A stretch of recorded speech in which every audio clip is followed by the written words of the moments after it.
Everyone is talking about Lewis Hamilton's penalty. Almost nobody is talking about the detail that actually changed the entire Hungarian Grand Prix.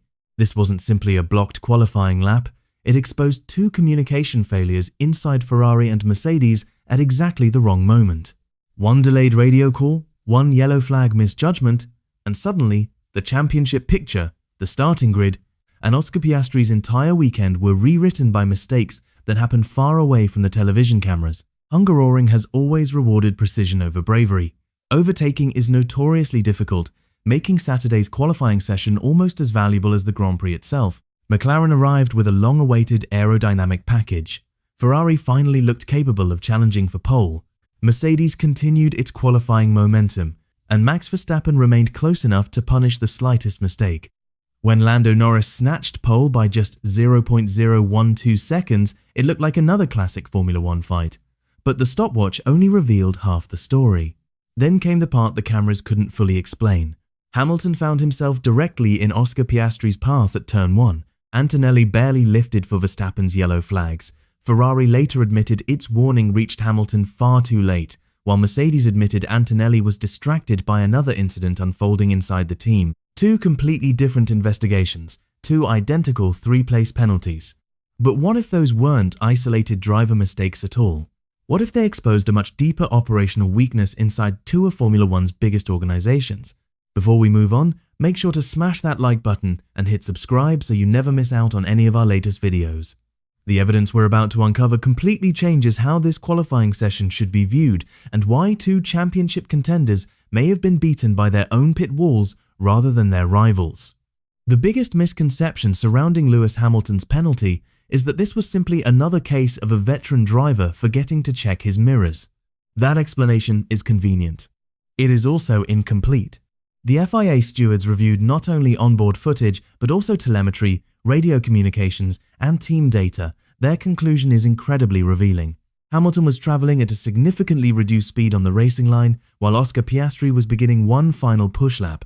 That alone satisfies the sporting regulation for impeding, but the evidence behind why it happened points somewhere far more uncomfortable for Ferrari. Listen carefully to what Fred Vasseur admitted after qualifying. Ferrari informed Hamilton about Piastri's arrival, but far too late. Hamilton repeated exactly the same explanation himself. By the time the radio message reached him, Piastri was already arriving at the apex. That changes the entire narrative. Hamilton wasn't improvising. He was operating using incomplete information from the pit wall. In modern Formula One, qualifying traffic management is almost military in its precision. Every engineer constantly monitors GPS positioning, sector timing, tyre preparation, and release gaps. Drivers are effectively flying aircraft through invisible corridors at more than 250 km per hour. They rely almost entirely on engineers to tell them where danger is approaching, because mirrors become almost useless when another car arrives at full qualifying speed.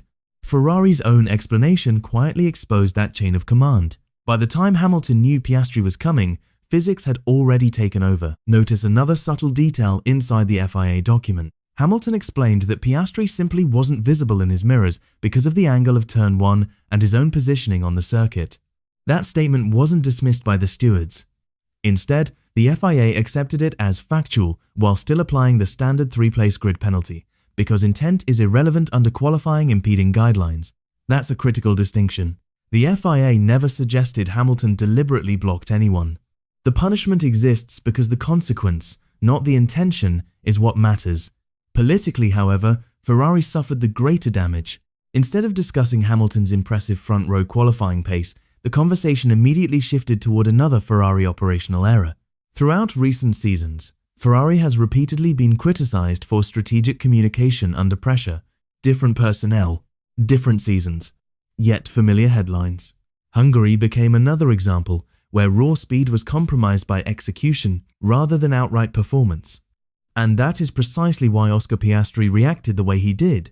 His sarcastic thumbs up looked humorous on television. His team radio certainly didn't, because, from Piastri's perspective, this wasn't just one ruined lap. It was potentially the difference between fighting for pole position and starting behind several direct championship rivals. Remember the timing. McLaren introduced significant upgrades this weekend. Yet Piastri admitted he had spent most of the sessions chasing the balance after missing first practice for Alex Dunn's development outing. He openly admitted he needed more track time to understand the revised aerodynamic package and changing wind conditions. Those comments matter. Drivers don't suddenly unlock half a second through talent alone. They unlock it by gradually building confidence in how the upgraded floor, suspension balance, and aerodynamic platform behave over consecutive sessions. Piastri believed that confidence was finally arriving during his final Q3 attempt. Then Hamilton appeared. The lap disappeared before the stopwatch even reached Sector 1. Andrea Stella's comments quietly reinforce exactly that interpretation. Rather than blaming Hamilton directly, the McLaren team principal focused on the lost potential. According to Stella, Oscar had finally begun finding the correct setup window with the changing conditions, and likely still had significant lap time available. That's an extraordinary statement, because Norris only secured pole by 0.012 seconds. Think about that number. 100th here, 200ths there, a cleaner exit from turn 1. Suddenly, the entire front row might have looked completely different. And here's where the political consequences become fascinating. Hamilton's penalty eventually promoted Piastri back onto the second row anyway, lifting him to third on the grid. On paper, justice appeared to be restored. In reality, the opportunity that disappeared cannot be recreated. Starting third is not the same as fighting for pole with clean air into turn 1. The FIA could adjust the grid. They could never give Piastri back the qualifying lap Ferrari accidentally took away. If Ferrari's mistake exposed a communication failure, Mercedes' problem revealed something arguably even more worrying. Kimi Antonelli's penalty wasn't triggered by an obvious error, it was triggered by numbers. The telemetry. And telemetry is brutally honest. When Max Verstappen spun at the final corner, yellow flags were immediately displayed. Every driver knows what that means. The regulations require a genuine reduction in speed so marshals and stranded cars remain protected. Antonelli insisted he reacted instantly. The data actually confirms part of his story. He lifted off the throttle 16 meters earlier than on his previous qualifying lap.